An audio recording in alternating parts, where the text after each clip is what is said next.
welcome everyone to the Screamcast. I am your host, Sean DeRager, and with us, as always, Brad Henderson. This is bullshit. Jesus Christ. and Brian Saur joins us. What's up, man? What's up, Brian? How you guys doing, gentlemen? Good. I'm good. happy Brian's here. I'm happy to be here early in the morning. Oh, yeah. So Brian and I have been talking back and forth here, and I think we're going to have a Brian Saur episode once a month for sure. And yes. then and if things, if you can join us for more, great. So yes. Work's been a little crazy. I apologize to you, gentlemen. You know, so we my all exhaustion level much higher than it has been previously. It's all good. I mean, it's not like we get paid for this. So it's like, you know, work comes first. Paid. Brad gets paid. Brad gets paid in sexual favors. Moving on, like it's what the fuck? I don't know. Through the internet, we sexed all the time. Fucking like 2 minutes in the show already. Yep, that's right. So it's episode 50, and you know, I don't like all those, you know, bullshit anniversary shows. Last week was our year anniversary, like exactly. But you know, we didn't post it on the day. We didn't because I had a vacation. Ruined. I had gone on vacation. Everything's ruined. You know, but you know, I don't really like those anniversary shows anymore. If you've listened to a lot of podcasts, like sometimes people they'll like, oh, this is our best clips or our best bloopers for 2000 whatever, and blah blah blah. It's like a greatest hits album, when bands sign a five album deal, and they're like, well, the fifth album's going to be our greatest hits. Right, exactly. And they put shit on there you've never even heard of. I always skip those. So you would. So whatever. You know, we can be cool about anything. I don't. I don't at all. Nothing. I live in the moment, Brad. You know, I'm not one of these idiots that collects autographs. You know, you meet like a movie star or somebody. You're an idiot that you know, that collects Studio Giblets. Studio Ghibli. Studio Ghibli's awesome. There's actual artistic merit there. All right, moving ahead. We're getting here. We're going off the rails already. So,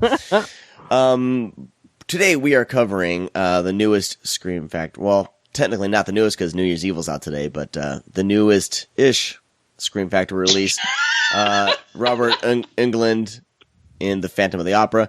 We're also covering, we had to cover this, Jake Gyllenhaal? Jake Gyllenhaal in Nightcrawler. And then we're introducing a new thing this week. We'll be doing Pick of the Week type thing. So, you want to explain what Pick of the Week is? It's a favorite Blu-ray of ours that's been released in the past few months or whatever, and we feel like you guys should know that. Or year. I thought we said older. Okay. Yeah, something we haven't mentioned on the show. Exactly. Mine's still a newer. Watch, you're gonna mention Phantom of the Opera. That's my Pick of the Week. But before we got all that, let's jump into Blu-ray announcements. Do you like what you see? I love what I see. Would you like to touch what you see? Yes, I would. So first, I'll go and bring up the Grindhouse bullshit. The Beyond and Murder Mafia Style has been delayed once again. Massacre Mafia Style. Massacre Mafia. God damn it! Hold on. No, leave it in there. I want people to know. No, I've been tweeting frickin' Murder Mafia Style. Who's the asshole right now? Me? Who's the idiot? You can't take tweets back. You can delete them, but you can't take them back. The Beyond and Massacre Mafia Style, excuse me. I'm not as seasoned like Brad is. I've actually never heard of Massacre Mafia Style until it was coming out. So, yeah. What was the other name for that, Brian? Do you know? It's like the Exterminator or something. Yeah, the Exterminations. That what the sounds fuck was familiar. the name? Yeah, it had a different name on VHS over here, I think. Huh. I forget what it was called. It was something like that. Well, anyway, it's been delayed again, and it was weird because Friday, everyone's like, it comes out today. It was supposed to come out today. And on Friday, no one had gotten any emails about their pre-orders going out, like nothing. So people just start rumbling online, and Diabolic they tweeted out and put on their Facebook like, hey, you know what? It's delayed. We don't have a date yet, but for sure this thing's delayed. So everyone started going crazy, and people get when their precious Blu-rays aren't going to come in. But Grindhouse released, like, they were like quiet the whole day long, like not even responding to anything. They were actually deleting negative tweets off of their Facebook. Oh wow! Yeah. But how do you delete tweets off Facebook? Tweets, goddamn, it's I'm not finished with my first cup of coffee yet, so I'm gonna fuck up. Okay. Coffee shop of whores. Here we go, free play. They're deleting negative posts on their Facebook, okay? And so basically what happened is the clear cases that they're using, they finally responded and put something out on Saturday. The clear cases, the Criterion style cases that they ordered were on back order. There were also, I guess there was like a labor strike or a union strike at like the docks, at receiving docks. Releasing. No, at the receiving docks, like the West Coast receiving docks. So basically all that led to this being delayed. I believe the cases are on their way to the manufacturer this week, and they should start getting created. So it's a packaging problem. And the Beyond, so Massacre Mafia Style is going to come out March 10th. And then the Beyond is scheduled for March 24th because it has more complex packaging. Like what? Slipcover? Does it come with like a special slipcover or something? Oh, God, I don't know. That's why slipcovers are bullshit, people. Bullshit. So anyway, it's a packaging issue, and they finally responded. So we'll have to wait another month for those. So get your panties out of your asses, everyone. Just wait a little bit longer. Out of your asses. So that's it. That's my little thing about Grindhouse. So Brad, I'm going to make that a lot shorter than what you just did. In the UK, we have The Other by Eureka. 88 Films has released Slaughterhouse and Don't Go Into the Woods. I think Mother's Day has been delayed over there. And the last thing I heard is Don't Go Into the Woods was delayed as well. Probably those red cases. Yeah, it's supposed to come out. Maybe it's a manufacturer. I heard there was a strike at the loading dock over in the UK. Arrow released The Haunted Palace. Three Wolves released a 3-disc hardware over in the UK. So you guys are welcome. I don't know, 3-disc of hardware. Hey, hardware's awesome, but yeah, 3 discs is crazy. Well, it's like I'm getting tired of this 5 discs. And 3 of them are DVDs. Well, Severin's using their extras to wipe their asses and just throwing them out so people can have them for free. It's ridiculous. It's so weird though. The same thing happened. I got that Stray Cat Rock box set, and it's 7 discs, and 2 of them are Blu-rays. The rest are fucking DVDs. Why? I don't understand. It's they say 7 discs so they can jack up the price. Yeah, well, they do that with when there was actually a disc for digital copy. 5 discs. One's the actual DVD of the movie, and the other is a digital copy disc. Yeah, it's so stupid. But anyways, today New Year's Evil comes comes out, which is pretty exciting. It was always a favorite of mine growing up. Had the tape, had the DVD, so it'll be nice to hopefully see it HD. God Told Me To by Blue Underground, which I have not seen, oddly enough, but I'm excited to see that. Not a horror film, as I kind of read the back, which I was didn't know what the hell was going on. It seems like just a fucking crazy guy. And then non-horror, Whiplash comes out, which took some awards. That's Blumhouse produced and got into the Oscars and shit with that. So I heard that is awesome. I haven't seen it either, so I'll be picking that up. If you're a drummer, I hear it's just awesome. I got some friends who are drummers, and they're all jacked about My drummer? Yeah. Speaking of music, we got some Fan of the Opera. Well, was there a couple more? Does the Black Sunday AIP version come out?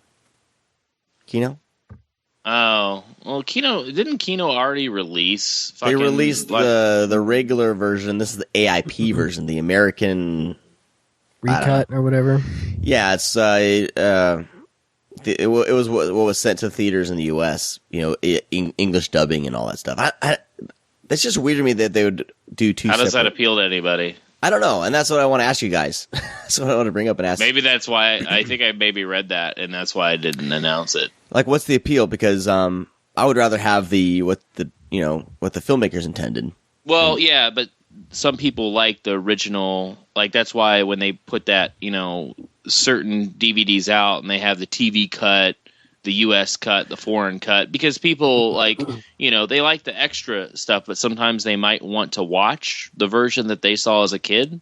I don't know. Yeah. I mean, I'm kind of like I have that Dawn of the Dead box set. Well, yeah, but it's a box set. It's all in one. It's weird that there's two separate releases. No, I agree. Maybe it was like a rights issue, but I'm saying even that Dawn of the Dead box set, I prefer the European cut. But sometimes, like, when I watch it or watch it with somebody, I'll throw on the U.S. one. Yeah. I don't know. It's just, not that it's a preference, but I just think people like that, choice. The movie Black Sabbath with Boris Karloff, they did that too. I think there's two separate releases, and the AIP version, you actually hear Boris Karloff's real voice. So that's why that one was kind of cool because. So I don't know. And 10 Seconds to Hell. Did you mention that? The fuck is that? Lover Studio Classics. Yes. But it's isn't it like a World War II movie or something? I don't know. Like I don't know. The cover has a skull on it. Fucking say it. The cover has a skull on it, so it looks like a horror movie. Oh my god. Jack Palance. But okay, stay out maybe of not. The fucking Blu-ray announcement. The cover has a freaking skull, half skull on it, so it looks like a. So when you go to the store and you see a skull on a T-shirt, is it a horror movie T-shirt? Yes. Yeah. You're a metal band if you have a skull on a T-shirt. Don't you guys know? Skulls mean dark and metal. So basically, it's a dark metal movie. Yeah, it's the new death metal. Palance was known for his dark metal period. All right, well, I guess not. Okay, whatever. Screw you, Brad. You're the one that brought it up. I just made a comment. All right, I'll get out of your freaking Blu-ray announcements. Let's talk about some Phantom of the Opera. Some stories have so great a power that with each new generation, they are reborn. It was a feeling, a passion. But it had to come from somewhere. This was no phantom. Ghosts do not skin their victims. This is the work of an artist. We will make music that the world will love forever. Oh God, here we go. To me, in dreams he came. Somebody said that they thought Brad's singing was funny, and now he wants it every episode. I don't do it every episode. I'm just saying, like, that's Phantom of the Opera. That's the Phantom of the Opera I know. Yeah, I'm fucking musical. I'm not into this fucking movie bullshit from the fucking 80s. The only thing I'm familiar with is the opera, the actual opera musical of it, which my wife actually saw and she really loves. She's partial to that. She loves the music. When I was in choir in college, and all the choir people loved listening to the actual Broadway recording, whatever. I wasn't that much of a nerd. That was actually part of the reason I avoided. This is the first time I saw it, and part of the reason I avoided it was because of the choir and theater nerds in my high school. Not you, not to point fingers at you, Sean, because I was actually in choir in high school too. And I think that's how I saw people were wearing the T-shirts all the time, and it just was this thing where I was like, enough already. I don't have any interest. You guys are idiots, and I just don't care about this stupid production of this, Yeah, it was either, that's part of the reason I didn't see it. Yeah, well, actually, I don't even think I was in the Midwest, so I don't think they even knew what that was at the time. I was in the Midwest too, so I don't know. Yeah, Wisconsin. It was the edgy choir people were into Rent.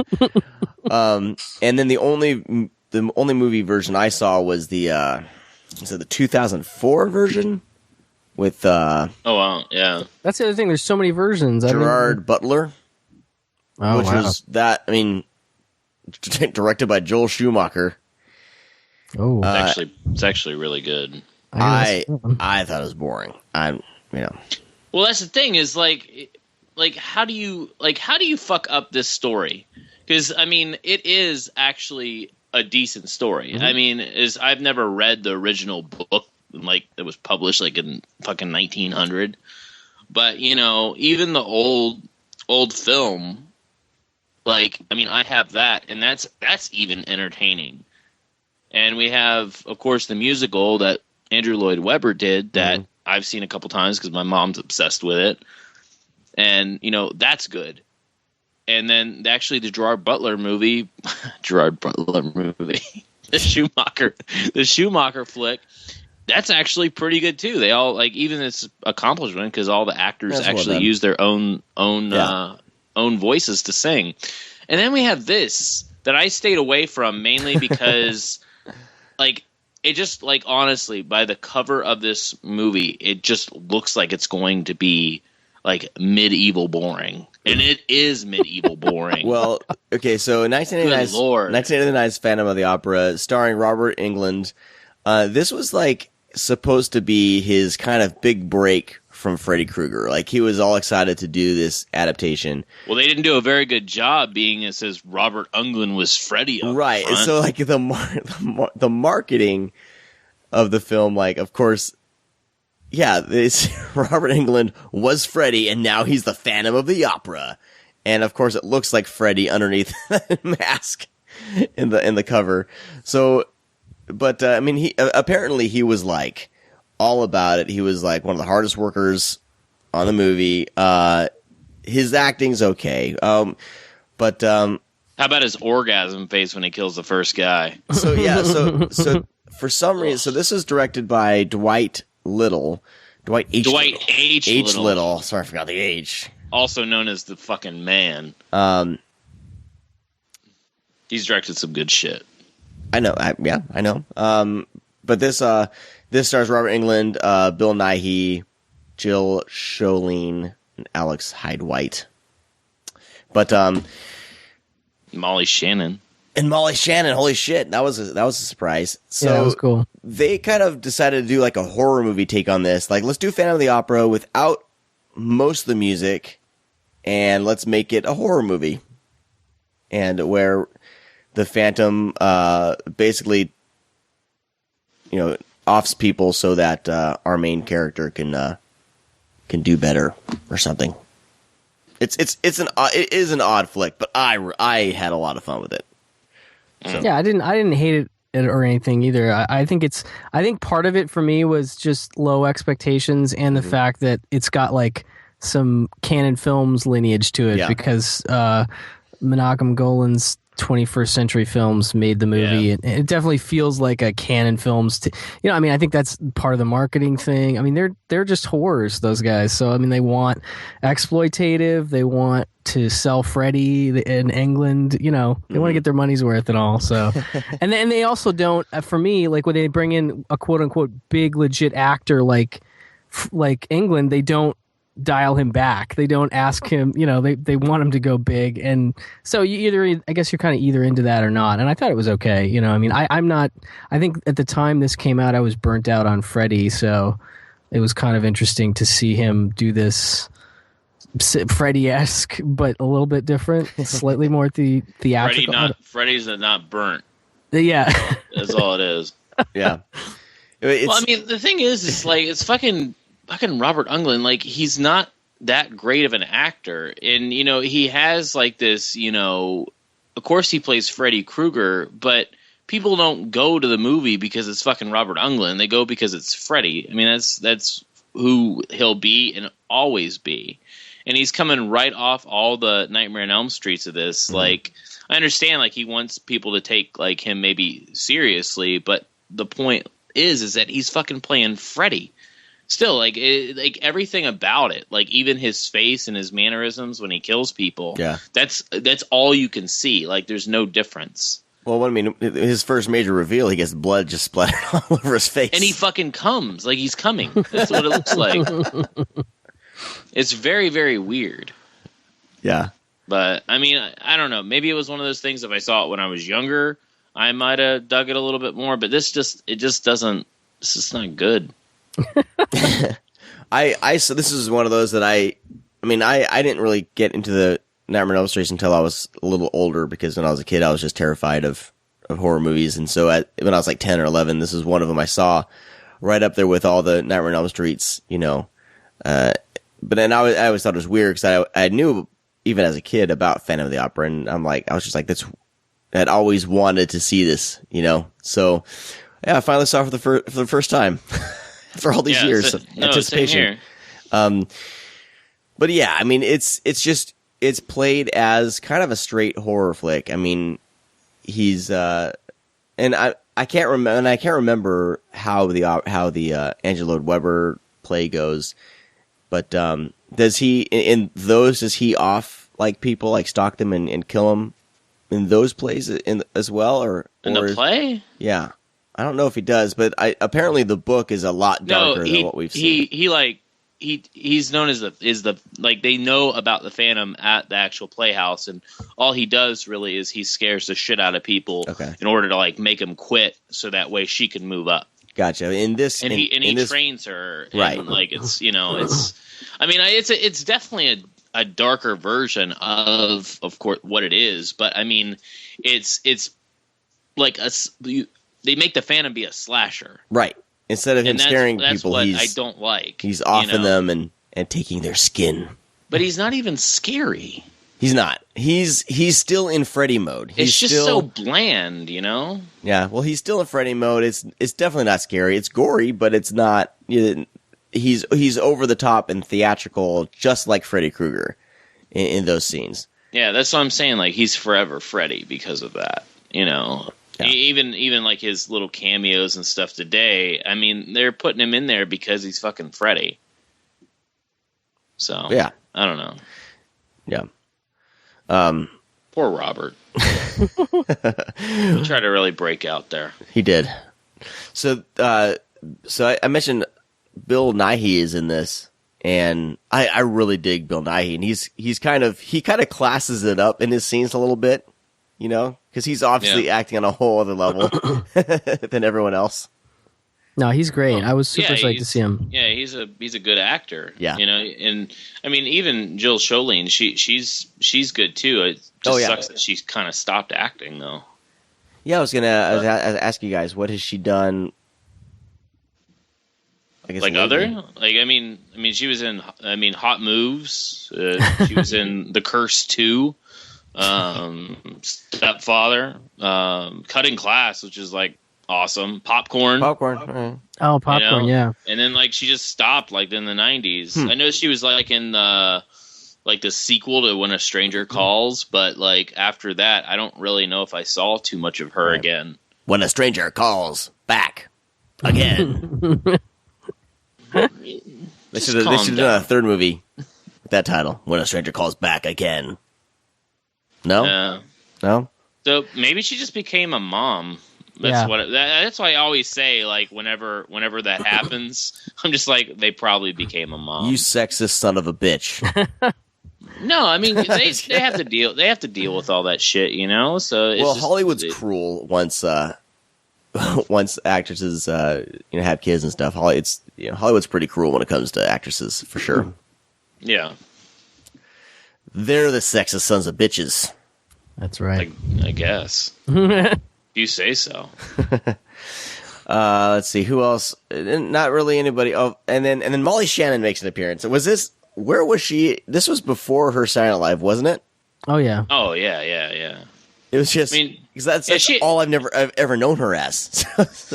Well, I mean, she had she pops up in movies like before this SNL days, but I mean, she was a legit actress before all that shit, happened. I don't know how she got into, SNL. I mean, she probably always, of course, liked comedy, but I mean, wasn't she in Lawnmower Man too? Oh, I don't think I saw Lawnmower Man too.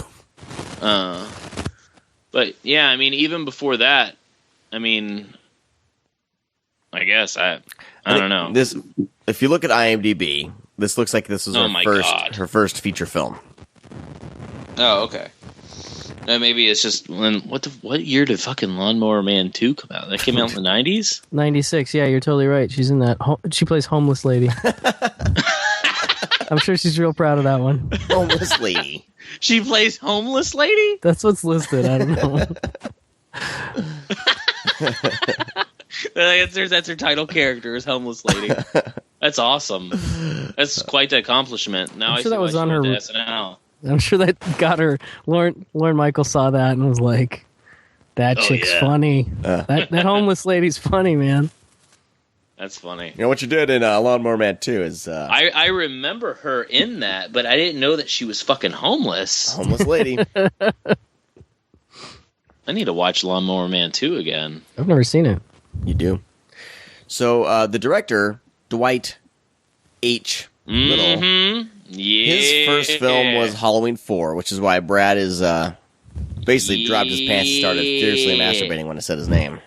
Yeah, I'm pretty sure his first movie wasn't Halloween 4, though. I'm just saying.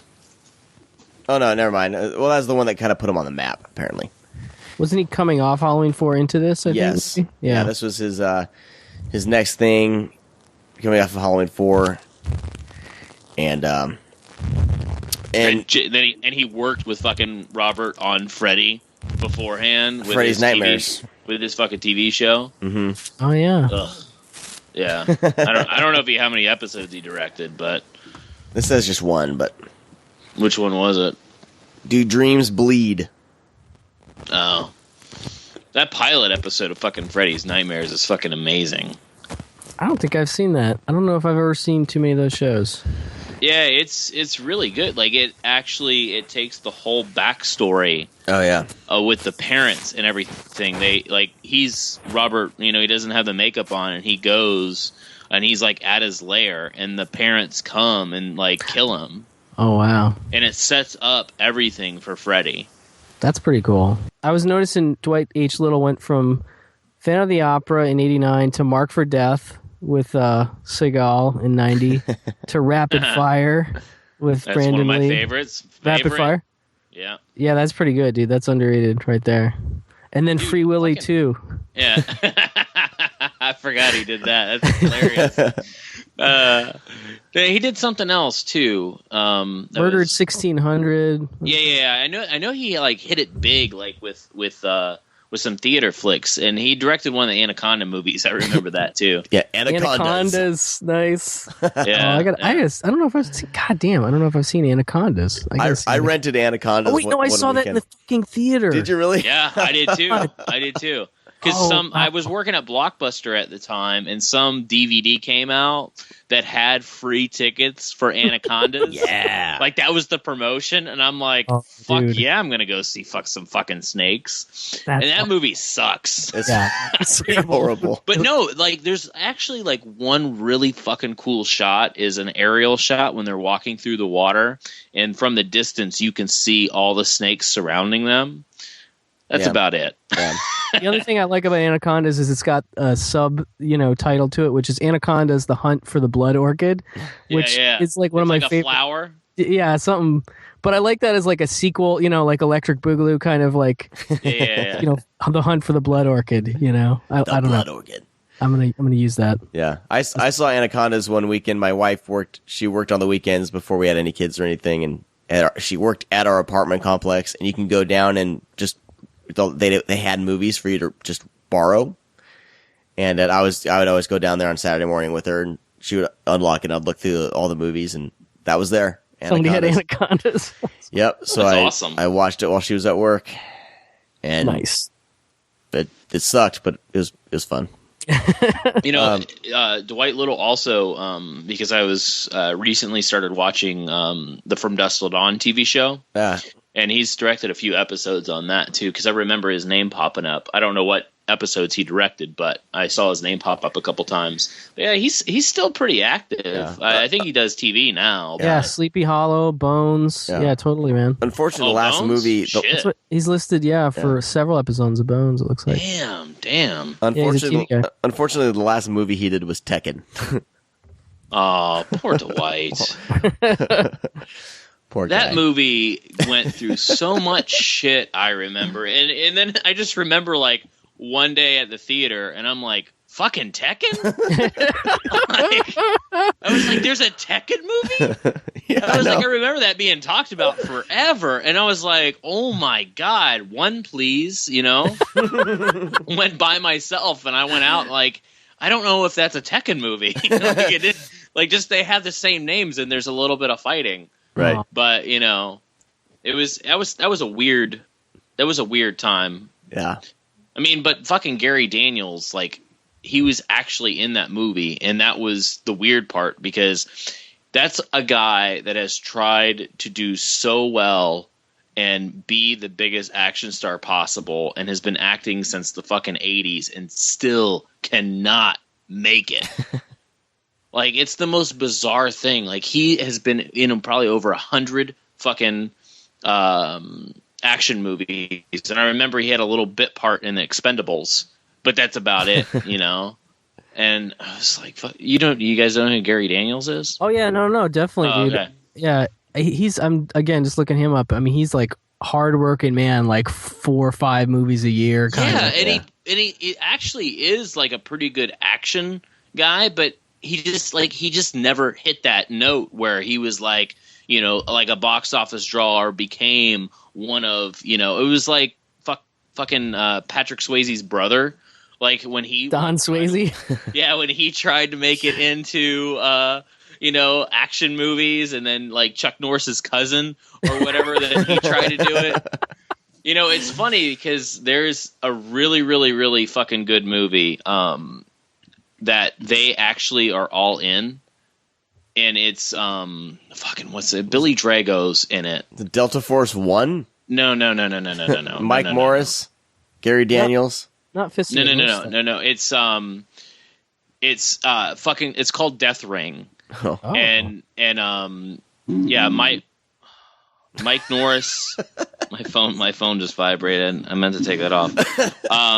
But yeah, Mike Norris is in it. Like Steve McQueen's son, Don Swayze, and it's actually a really, really good movie. It's that all these people are like all like efficient killers, like army guys, and they're put into this game where they actually pick a cue ball, and the number that's on the cue ball is the weapon they get, and they only get one weapon, and they get a bag of $1 million, and only one person can walk out. So you can kill the other people with their bag or work together, because you also have hunters coming after you. And if the hunters kill you, they get the bags. And there's like $10 million. It's like a $10 million game towards the end. And it's out in the forest. It's really fucking good, and it never got any play, but it was like all those guys like were thrown in, like all like the sub guys, like Chad McQueen was his name. I think that's McQueen's son. Yeah, the guy from Karate Kid. Oh shit! Yeah, he's one of the Cobra Kais. Oh my god! Yeah. You're right. I didn't even thought about that. But yeah, you know how. I gotta see this movie, Brad. Whatever Death Ring you said it's called. Oh yeah, it's so fucking good. It's on DVD for sure. Okay, I'm totally. But yeah, it's like a really fucking good action movie. But it was like one of those action movies that really never made it. And that's what I kind of like. I talk a lot about horror, but when I grew up, I was really into those action flicks. You know, like really, really low budget. You know, and like kind of like everybody's family members, then they tried to play off the success of like Chuck, like Chuck Norris and stuff like that, and they all started doing shit. And that's how I came across Gary Daniels, because he was straight like direct to video action actor. So it was bizarre. That was a fucking derailment. Jesus Christ! Wow. I just got to mention. Like, if I were Are to you tell sure me he's I was in this gonna, movie? I can't find him. Gary Daniels is not in Death Ring. Oh, okay. Yeah, I was just talking. Yeah, wow, you went way off. Yeah. If you told me that we're going to be talking about Phantom of the Opera and I'm going to get to fucking Gary Daniels and talking about Death Ring, I would have said you're full of shit. But it happened. Well, that was awesome. That movie's on my radar now for sure. Yeah, no, I'm totally gonna check this out. Yeah, it's really good. Is it on? Is it cheap on Amazon? Who knows? I'm not on Amazon. You need to post that shit on the link for people to buy it. Let's see if it's on Amazon, people. It is on DVD. Only one left in stock, $24.98. Yeah, but you can buy it used though. That's for $12.81. Oh no, here we go. $1.48. Yeah, $1.48 and stuff. Boom. Yeah. In cart. Yeah, no, it's really fucking good. But all right. It's like we're all silent because everybody's buying it now. Is that what just happened? Yep. Yeah. So, all right, back to Phantom of the Opera. So, man, I should be a fucking salesman. Jesus Christ. Yeah, dude. Hey, you guys, set it up I pretty have well, this man. stuff that you can buy on my site. That's awesome. Oh man. So anyway, back to this disc. Scream Factory did a pretty good job bringing Phantom of the Opera to Blu-ray. I think great job to bring the DVD. Yeah, the Blu-ray, jackass. Oh. I mean, they didn't just. They could have just thrown this on Blu-ray and been done with it. But there's that's what they. No, it's the 30-minute documentary, and then they got Dwight H. Little and Robert Englund to do an audio commentary. It was good. I actually liked the extras pretty good. Yeah, it's pretty stacked for what it was. I didn't. No. To the I thought you meant like what it looked like. I mean, it was just a fucking 720p. It was like this whole movie is fucking dark. Yeah, so I mean, you can see like all the fucking like it's just blurry. Like the black should be jet black, and it's not. I thought it looked okay on my. I mean, I used my my new 40-inch Samsung. Oh my god! TV that I got. And, my 40-inch. It wasn't on the 60-inch in the other room, but it looked okay. I mean, it looks okay. Yeah. I mean, there's freaking grain for days. I thought that's the thing. It looked like the fucking MGM, like fucking probably shit that they did like back in the day for DVD or HD transfer. Like it's not very good. It looks okay. I mean, for what it is, like. I guess for me, if like for older movies, I don't really like as long as there's no like crazy digital enhancement and like pixelation and stuff, I'm fine. And for me, it looked all right. I mean, whenever I paused it, I noticed like I was like, whoa, that's not a crystal clear picture. But that's what I'm saying. Yeah, but for what it is, I wasn't looking too bad. It sounded pretty decent. What is it? A stereo mix? It sounded pretty decent. I don't know. Nothing was coming out of my subwoofer. That's for sure. Really? Well, and it was kind of like a low rumble, like the whole movie. But for what it is, man, it's all right. It's all right. I think for me, like this is one of those movies that I'm glad there's extras on it, and I'm glad we get to hear like the director and Robert Englund talk about the movie, and it's the 30-minute little retrospective documentary, and there's some other interviews on there. It makes it worth it because this is kind of. I really wanted to watch the documentary, but I just I didn't want to hear him talk about a movie I didn't like. Sometimes that makes a movie you don't like better. I'm just saying. Did they interview Jill? Yeah, she's in there. Yep. What's she look like these days? She's still cute. Yeah. Seems pretty good. Yeah, I thought she looked pretty good. She's like the poor man's like Phoebe Cates, and she's like the poor man's like Danica McKellar. Like if Dana McKellar, she's cuter than Danica McKellar, I think. Huh? I think she's cuter than Danica. Yeah, Danica. Have you seen pictures of Danica McKellar recently? Yeah. I don't know if I have. Oh my god, dude, look it up. Please pause everyone as we look up. Jesus Christ. You haven't seen fucking Dana McKellar? Oh shit. She did fuck a spread for Maxim. Yeah, and I saw her and I was like, all right, I take Winnie? it back, dude. I take it back. Winnie? Yeah, no, she does look a hell of a lot better. Wow. But anyways, I know. If Danica McKellar and Phoebe Cates and one of them had a penis and they made a baby, whoa. it would be Jill Chalene for sure.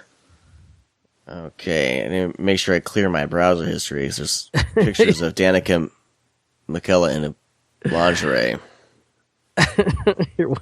My wife walks in right now. This would look really awkward. While you're talking to two dudes. Yeah. Yeah, she looks all right. She looks pretty good. All right. Anyway, what I'm saying is, I think the special features add to this, and I dig it. I mean, I'm glad. I'll revisit this every now and then, just because it's such a kind of a weird oddity, and I had fun with it. For me, it's the favorite. It's my favorite Phantom of the Opera. I mean, other than Phantom of the Paradise, which is on a whole other level. Yeah, that's. This is it's fun, and the fact that they go gory and everything, just just adds a little flavor to it, and I'm fine with it. But we gotta move along, gentlemen. Yeah, I'm okay with moving past it, unless you want to talk Dwight H. Little's Rapid Fire. That's okay. That's all right. Let's move into Jake Gyllenhaal in a performance that freaking blew me away with Nightcrawler. Excuse me, sir. I'm looking for a job. I'm a hard worker. I set high goals. My motto is, if you want to win the lottery, you have to make the money to buy a ticket. So what do you say? I could start tomorrow, or even why not tonight? No, I'm not hiring.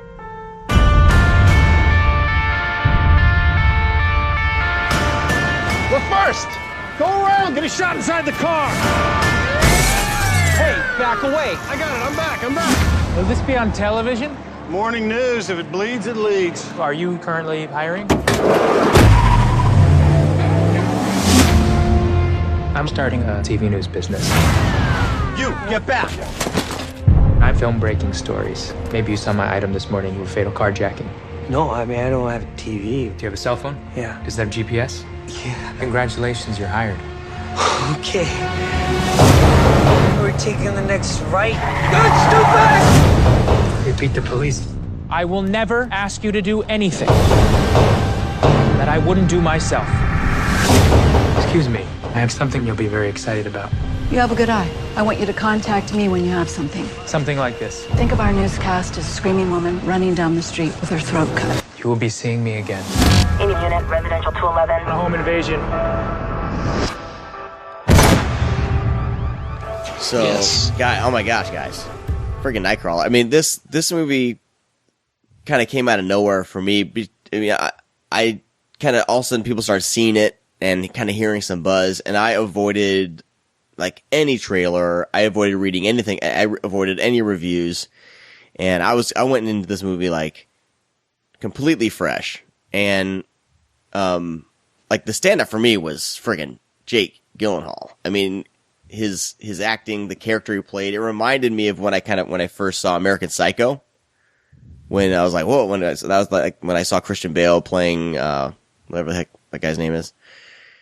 And Patrick Bateman, and his performance kind of blew me away, and that was kind of put Christian Bale, I guess, on another level for me. He's since gone downhill for me, but that's what Jake Gyllenhaal reminded me of here in Nightcrawler. He's just this, I don't know, he's a freaking monster, in this film. But also the nicest guy possible, if that makes any sense. I don't know. I think it's actually, I don't know if you would say it was a monster. I think he does a great job of, just developing as somebody that's kind of timid, but has that ability to manipulate. Right. And then once he realizes how to do it, and he's one of those guys that he can go in blind to anything and be okay, but he makes himself be the best. Right. Like in any situation that this character, what was his name? Lou something? Lou Bloom. Yeah. Anything that Lou wants to do, he'll do it and become really, that's how I got that character. And I think that's one of the things is even just with the script alone, just the development of that character and what he becomes, he becomes scary at times, and it's funny because it feels like it's going to get to a horror level, but it never does. Right.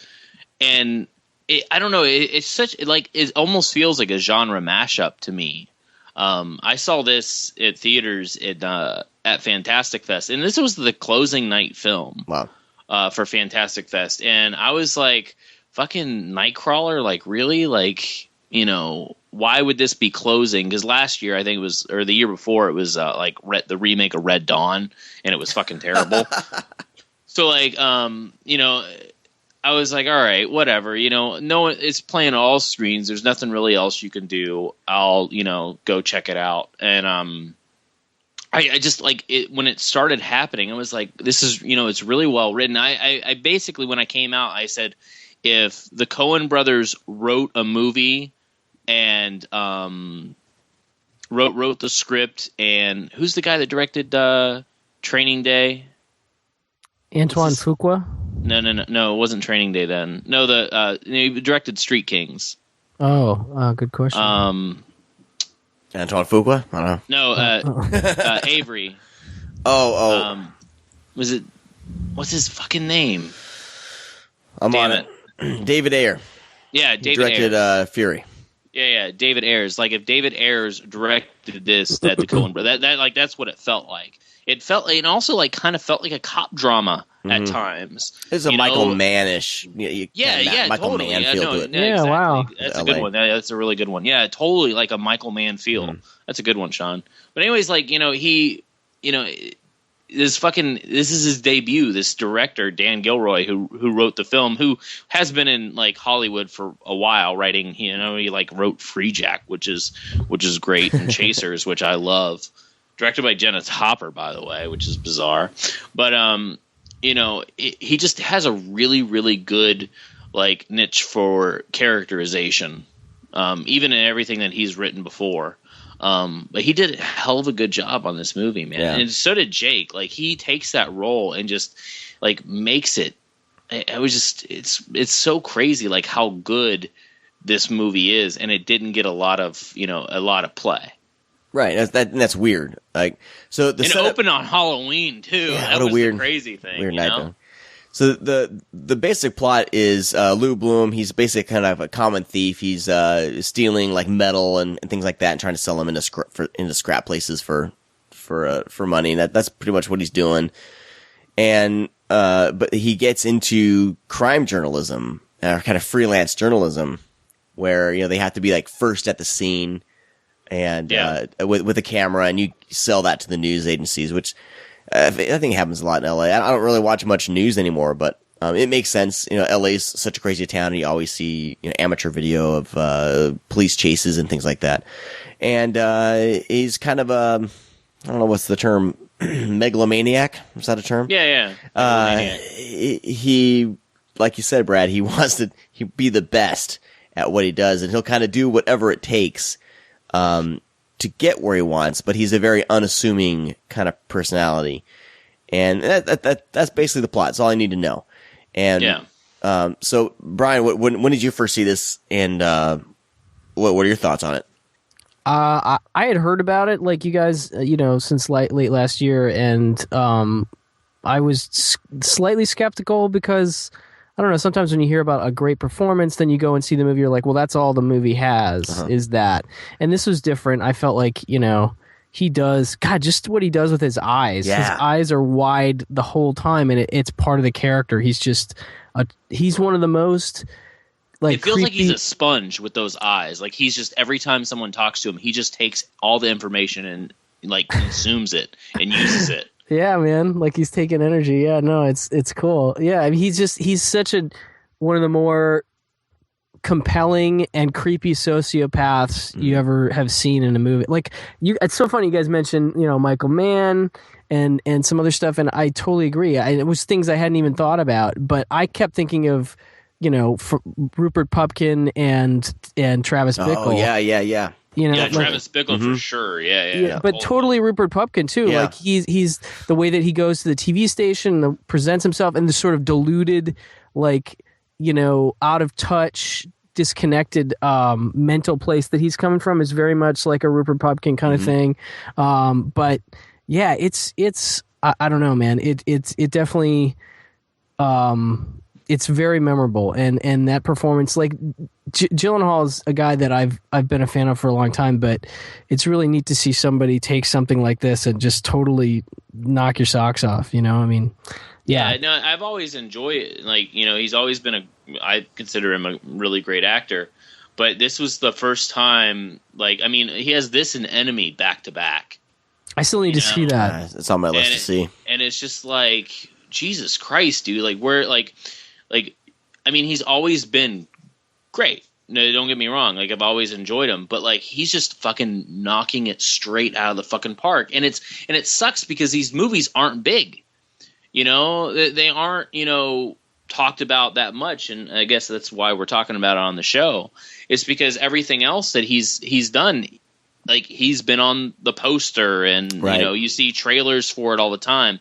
And I just didn't really see too much promotion for this film. It did well for what it was worth, and you know, people seem to people like it once they see it, but it just seemed like it really got. And the same thing with Enemy, like, it just wasn't getting out there. You know, like, people just weren't watching it.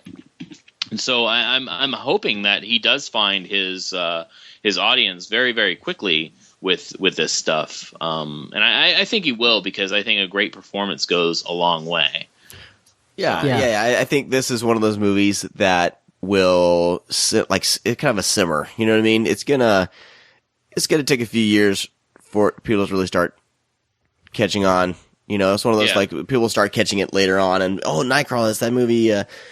You know, and then they'll start watching it. So, what did you think of the supporting cast? It's great to see Renee Russo back. She's fantastic. She's Bill Paxton and Renee Russo, man. They just like bring it to another level. Like, just fill in the background in a way that makes the movie that much better. Yeah, no, I think like just Bill Paxton alone, he's such a really like good, like grimy character. Like, he's great at playing that, and he nails it. He really does. He does a great job. I love that guy, man. He's been one of my favorite character actors forever, and I love to see him continue to pop up and people continue to realize how useful he can be in like elevating your movie. Oh yeah, he's great, and he's not front and center. You know what I mean?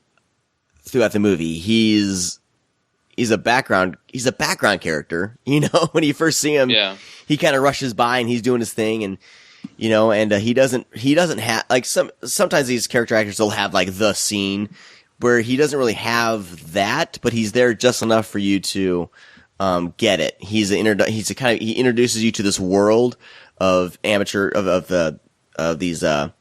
amateur crime video or whatever, and he's there just enough to kind of push Lou Bloom's character into the next level as kind of competition. And it's great. And then Renee Russo, you know, how she handles like Lou Bloom as they start working together, that work relationship, as he kind of, you know, tries pushing the limits of the work relationship.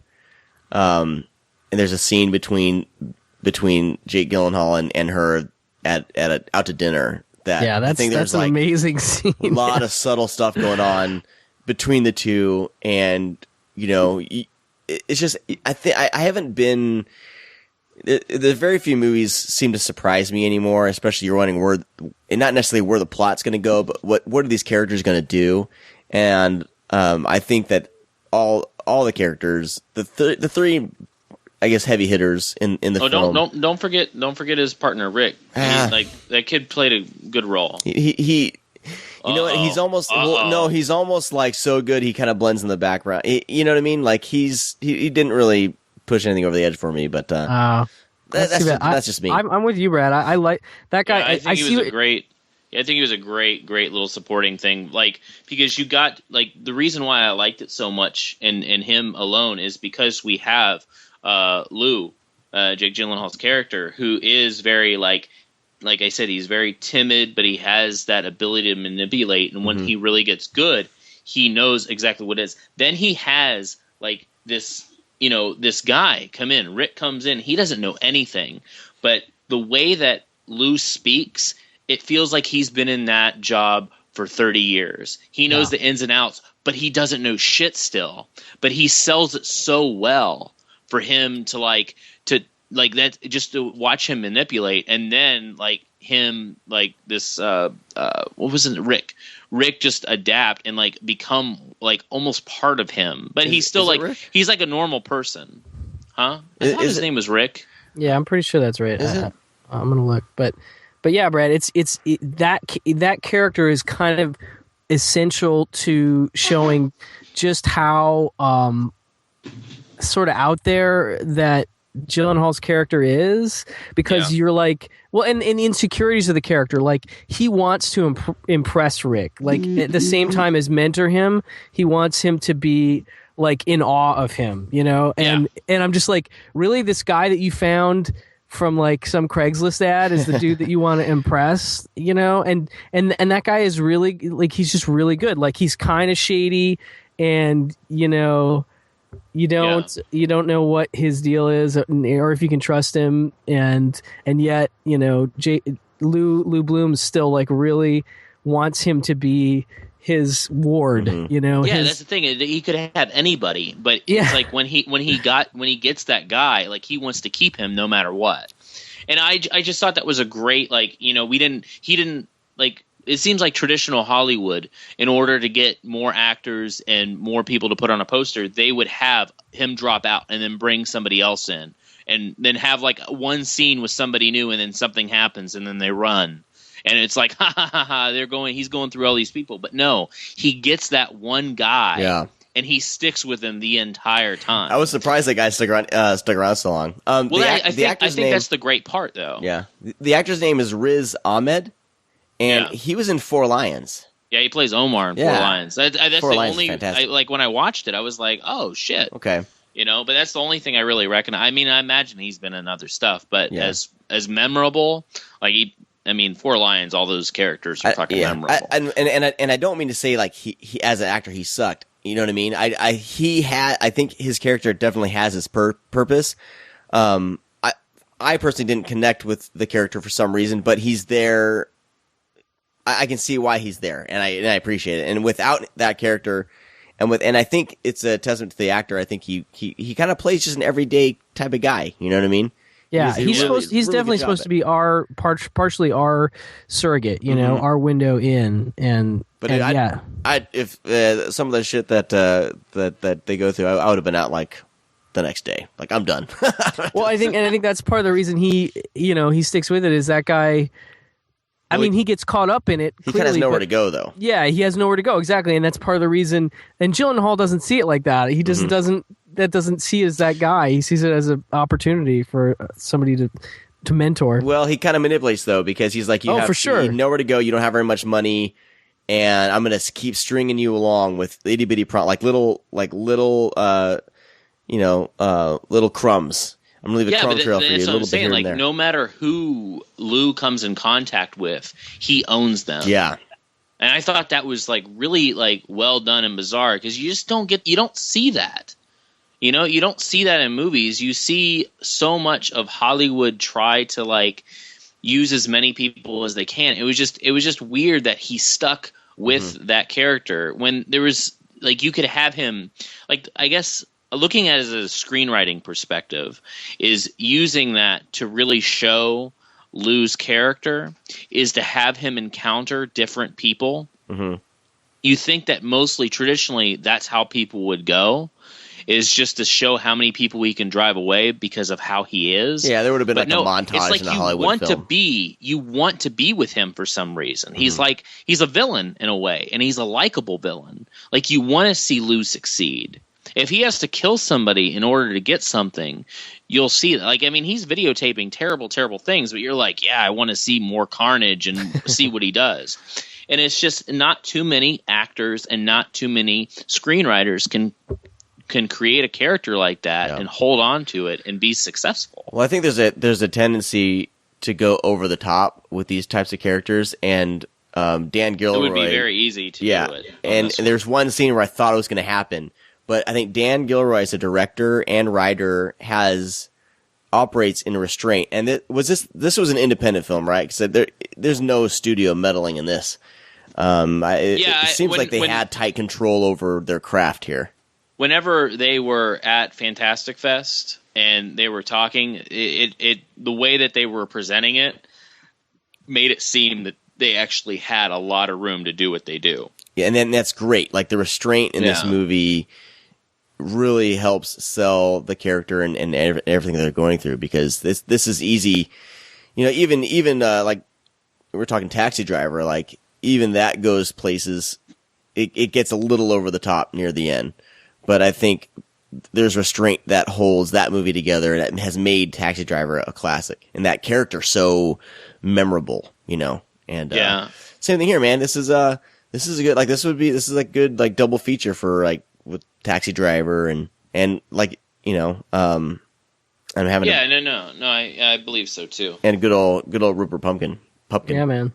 You know, I think, you know, with what you said, I think because of who was behind this movie and like how deep the Gilroy family's, like, because I mean his brother produced it, and Tony Gilroy has, you know, produced some big shit, you know, some big Hollywood movies, and that's written and directed too. Oh yeah, Tony's great.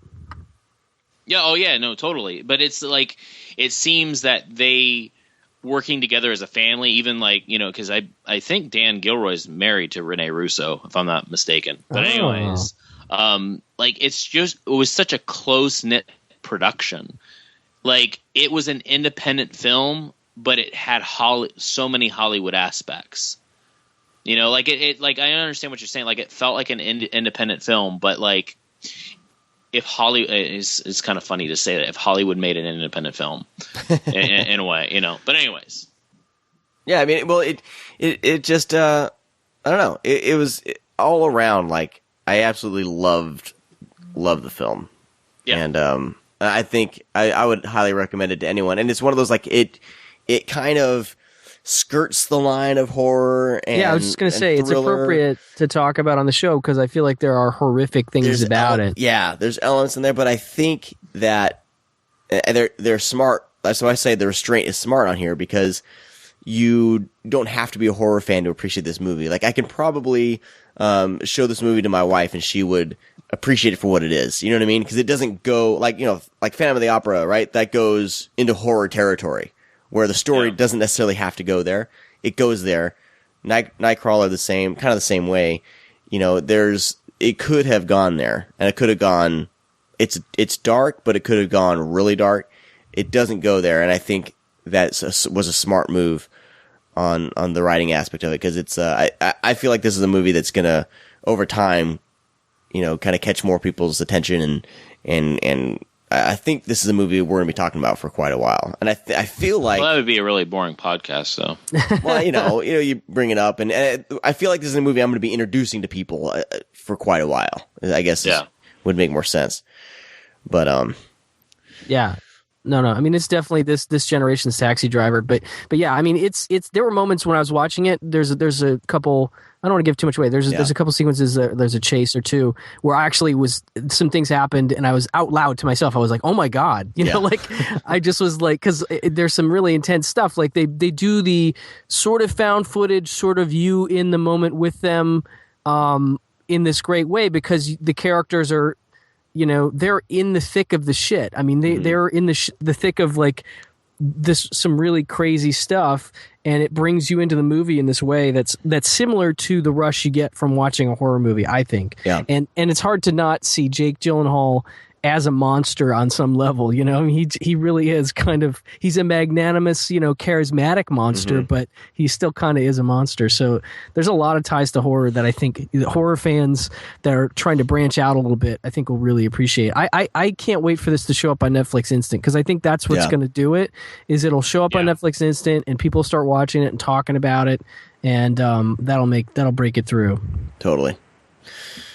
Cool. As far as the disc goes, though, did you guys watch any of the special features on this? No, I don't own it yet. Okay. Yeah. I saw it at Fantastic Fest. Oh, okay, cool.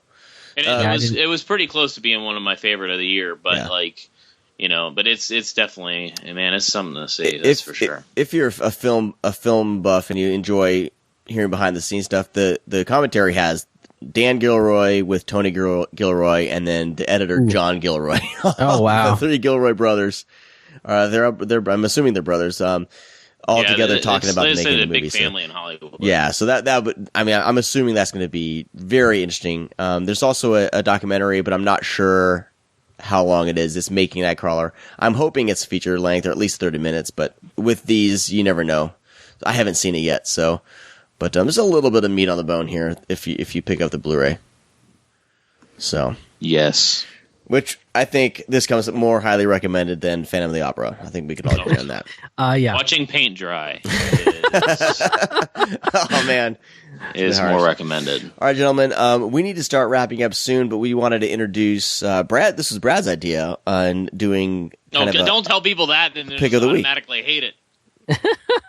No, man, I think you have some good ideas. I think it's, some. Yeah, you have a few. Oh, that's nice. But I like this. I like this idea because we cover so many movies, just trying to get to like each week. We're trying to keep with newer things that you guys can check out. But a lot of times things kind of fall through the cracks, and this is our chance to kind of recommend a Blu-ray each week or a movie that we've kind of passed over. So. Brad, since this is your idea, I'm gonna let you start. No, you're going first. I just want to. I don't care. I can go first. I don't give a crap. Do it. Jesus, you're serious? Okay, all right. Well, my pick. This came out probably a few months back, but I finally watched it and I really dug it. It's Ragnarok. It's a Swedish film, Norwegian, directed by Mikkel Sandemos. But you're so good with names sometimes. This was right up my alley. It's like a PG-13 kind of adventure, like an archaeological type thing with a monster involved. There's kids and everything. It reminds me of Jurassic Park or kind of early Spielberg, which I really appreciated. And like there's an Indiana Jones vibe to it. But it's lower budget, but I think they do a good job with the monster. And it's basically an archaeologist finds some Viking runes or something. I'm horrible with the terminology, but basically goes out with his family, with his kids and his girlfriend. To search it out, and shit goes down. That's on Netflix Instant, isn't it? Yeah. Yep. Nice. But I like it. I mean, these are the types of movies that I will kind of break out and show the kids. And I'm glad that it's there. It's a great family movie. It really is. I'm torn on this because I like watching things in their original language. So it's one of those like I can maybe it's a litmus test. I can see if my kids will stick with a subtitled movie, which I think my daughter will. She's older, but this is one that I can't wait to watch with them. And it definitely goes along like the early Spielberg type of adventure film. It's kind of kid friendly or young, like not younger kids, but it's kid friendly, but without like talking down to kids. Which a lot of modern, I think, movies with kids in them kind of are just dumb. Like I don't know. Like the kids act like they act their age.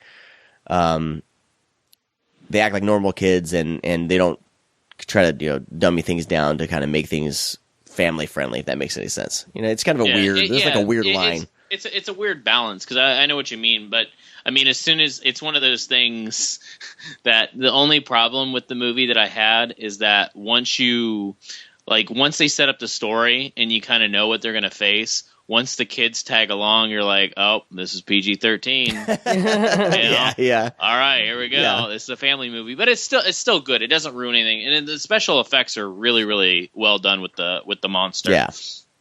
So yeah, it's definitely something to see. It's weird because I know that director. He was coming off Cold Prey 3 right after he did the third Cold Prey movie. Then he does a family movie next. Cool. I thought that was a weird balance, but I think I love it when directors kind of change things up like that. But like I said, like that makes sense though. He comes off a horror movie and then he does this. Like he's not like, oh, I'm gonna make it's not like The Rock in a family movie. You know what I mean? Yeah. You know, there is like a level of tension, and he treats the moment for what it is, you know, and that's why I love, like, you know, when Spielberg would do that, like, you know, Jurassic Park, man, like, there's scenes of that are just horrific, and then I'm like, and I let my kids watch it, you know? Yeah. So, all right, cool. Well, that's my pick. Sweet. Who wants to go? Brad, who should go next? I'm going to let you dictate who should go next. I'm going to pick Brian. Okay. So I'm not trying to cheat here. I have one that's on Blu-ray and one that's not, and that I'd like to be on. It's all good, man. Okay, so we talked about, and the one we've already kind of talked about, King Comedy was my Blu-ray pick because I just felt like it tied into Nightcrawler, and I feel like if people haven't seen King Comedy, obviously it's a big movie to me, so I couldn't miss the opportunity to say go watch King Comedy because, I mean, it's one of De Niro's greatest roles, and it's a really neat thing to watch it up against what Jake Gyllenhaal is doing in Nightcrawler. I think you watch the two of them and you'll see a certain kinship between these two totally sociopathic. You know, King Comedy has a little bit more humor to it, but there's definitely a lot of dark, depressing. My wife, like, we had a half hour left, and she goes, "Can you finish this movie for me and see how it ends?" Because she's like, "This, because you think it could go fucking dark, and it could. There's a moment where you don't know where it's gonna go." Yeah. So I finished it. She went to bed, and I finished it, and then the next day I was like, "Yeah, this you'll get a kick out of it." So we finished it together finally. And she liked it, right? Oh yeah. Oh, that's cool. At first, man, she was just like, "God, I don't know," like, because you can definitely see it going, you know, a totally different direction. Yeah, I mean, just real briefly, the plot for people that don't know is that, you know, De Niro plays sort of a losery guy who lives with his mom, who sort of plays at being a stand-up comic, who is sort of an autograph hound, but sees himself as above all that, and he becomes sort of entangled with Jerry Lewis, who plays basically like a Johnny Carson kind of talk show host. And, you know, there's a point where the beginning of the movie, he sort of fights off a crowd that's almost attacking Jerry Lewis's character outside his limo, and he gets in the limo with him. And then he starts talking to him, and he thinks that they've sort of developed a relationship based on that, and it kind of goes from there. But anyway, that's a great movie. I love it. Go see it.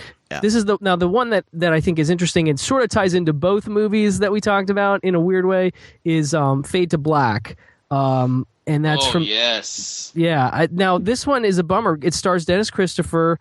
And Anchor Bay put out the DVD years ago, but it's out of print and expensive. And this is one that I think is prime for what's probably going to end up being an import Blu-ray release, because I don't know if there's rights issues that are holding it up. Because I don't know why it has. Oh, do you know? When we had Justin Beam on the show, he mentioned that company that owned like the COD people that own that one. What's the name of that fucking company? But they own like Hell Night, they own Fade to Black. And they had those Anchor Bay releases, but ever since then, I think they bought them up. And I know Blood Beach is on there with them. They own a lot of shit, and I think that's one thing that numerous companies have said. I know Scream has replied to that. They're just like, there's just no way. You know, so I don't know. I'm hoping we can, man. It even has a novelization. I think I have it too, actually. I'm pretty sure I have it. But I mean, it's a really neat movie. It's basically like Dennis Christopher, who was in Breaking Away, which is one of my favorite movies. He plays like a lonely film geek dude who is really out of touch. He's kind of like a little bit like a Travis Bickle kind of guy too. Yeah, no, totally. And he there's some people that are harassing him, and he sort of takes his revenge on them, but he's also obsessed with this Marilyn Monroe chick that he thinks looks like Marilyn Monroe.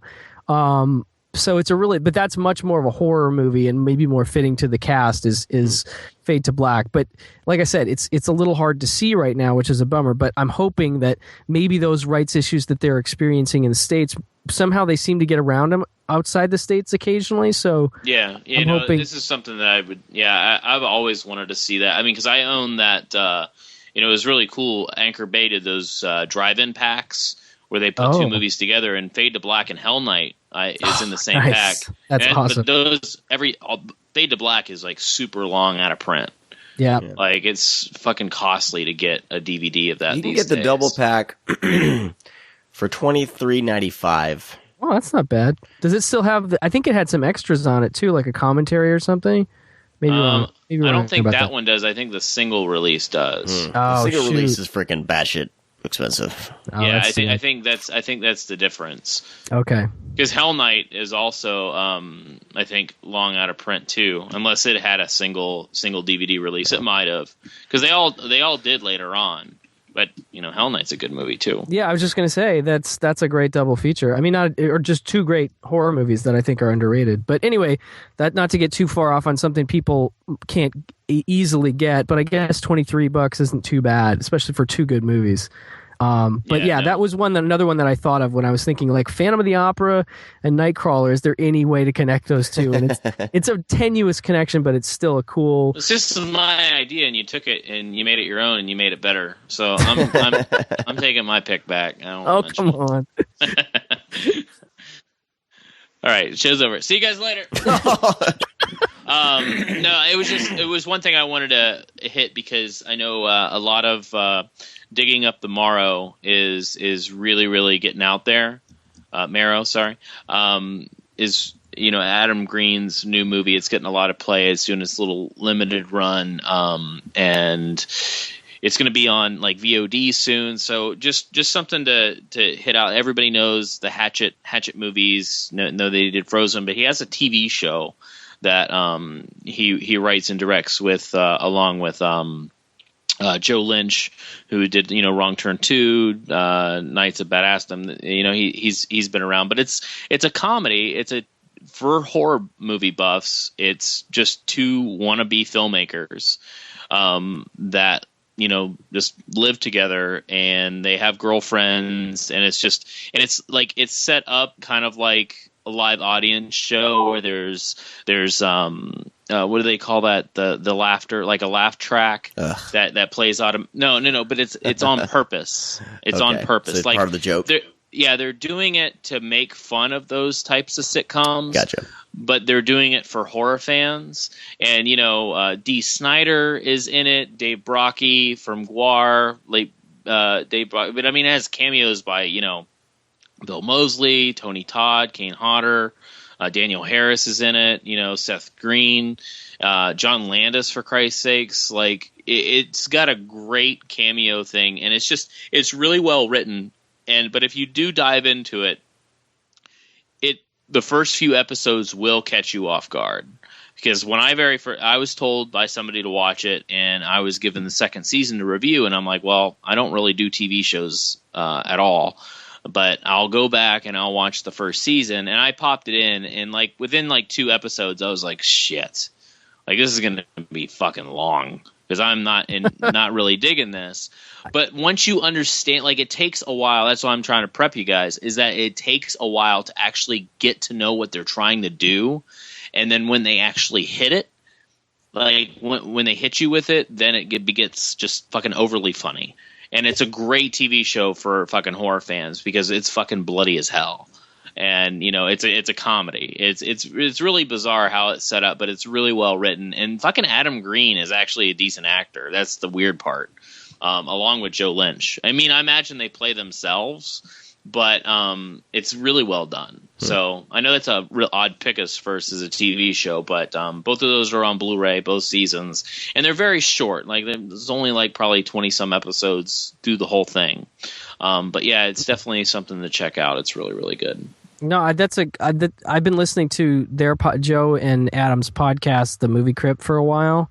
And I have a sort of a love-hate relationship with the show, because there's things about it that annoy me, things about it that Adam does on the show that really annoy me, but they bring on really cool guests, and they talk about, the thing is, they talk about that show all the time, because it's like Adam's baby. It's clearly like one of the things I think he said he worked on it for like 13 years or something.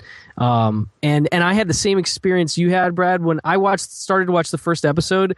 I was like, oh, this is like cringe-inducing. Like, I can't. It's like, it seems like it's really bad. So I need to go through and get to the point you're talking about. Because because when I first watched it, I was like, man, this is just falling short. But it's meant to do that. Like, it's set up almost perfectly as kind of a bad TV show, but they kind of do their own thing with it. Like, they're obviously making fun of TV shows in general, but like I don't know, it's just really well done because I mean they have a cat. Axel is their cat, but it's obviously a stuffed animatronic cat that just sits there and meows. But like, remember those fucking shows where shit like that would happen? Yeah. Like, you know, and it's like, you know, the talking animal or fucking Alf or some bullshit. You know, hey, don't knock like, Alf. Alf's pretty bad. But you know, and plus Laura Ortiz that plays Laura, and then Corey English who plays Corey. They're super cute and they're just so good. Laura Ortiz is like the highlight of the show. Just the one-liners that they hit, and once you start like picking it up, and you know, and they like reference old episodes and shit, which I love when TV shows do that. When it hits, and it's really fucking funny. Cool. So, no, I've been meaning to check that out. I was kind of hoping that it would come to Netflix at some point, but I may just bite it and buy the Blu-rays. But the neat thing they do mention on the podcast is that they own the show. I mean, they had licensed it to FearNet, and people were like, "Oh, when FearNet went under, they're like, oh, the show's gone." But no, because they own it, and there seems to be some talk of a third season. So this is a cool rec for that too, Brad, in that it's going to keep going. And I think people could get in now before the third season. I'm pretty sure they made it sound like the third season is going to happen. It's just a matter of when. Well, they did. Like they actually about a year ago, they announced that they have all the episodes written. They're going to do it, but then fucking David Brockie died. That's right. And he's a big part of the show. Like he actually plays the character from Gwar, and it's funny because if anybody, I watched the only TV shows that I really watched back in the day were things from the 90s, and all like 90s tropes that are in TV shows they do. Like David Brockie's character is, you know, the guy from Gwar who lives in Adam's closet. It plays part of his personality.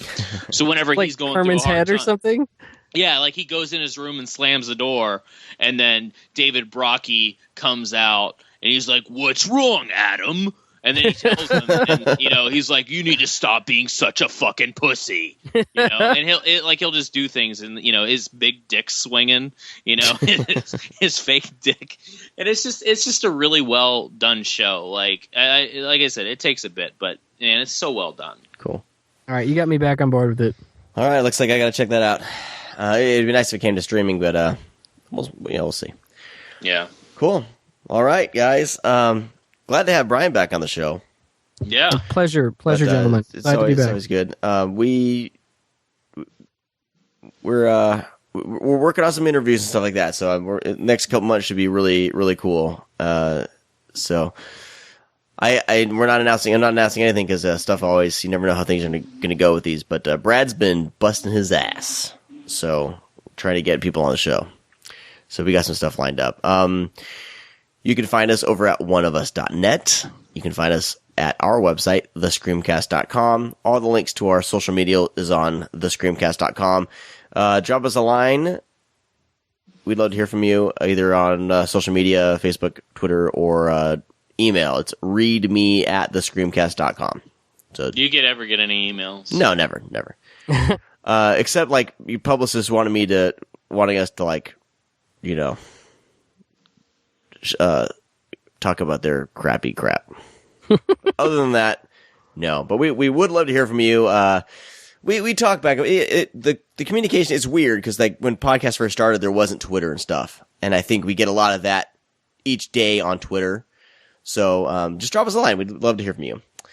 And where was I going? What's going on here? I think that's it, guys. I have no idea. Nerdly.co.uk over there. We appreciate that they post the show as well. All right. I want to make sure. Here's I love your outros. We gotta, they suck, but you would think, being that you do it every episode, you would like master it, but it just gets like it gets better and better. At least I don't sound like a pre-recording. I mean, I could just pre-record this shit and put it at the end. And at least I'm real, Brad. I like it. I like it. I like it. We're also trying. We have a handful of T-shirts left, mostly mediums, and please take them off my hands. Just someone buy them. I'm just sick of looking at this box. What I want to do is try to get more merch ideas, maybe some stickers next or something to help help promote the show. I don't know, figure it out. But I want to get this box out of my freaking room. So I got blown out some t-shirts, $12 shipped, and please take them, please. And that's it, guys. Any final thoughts? You know what? Since I sold everybody on Death Ring, you should have let me do the t-shirts. I know. I'm a horrible salesman. There's a reason I'm not in sales. Yeah. How about Death Ring t-shirts? I have no idea what I'm talking about. I don't know. No. You're onto something. We have ideas. It just things cost money. T-shirts are hard to sling, man.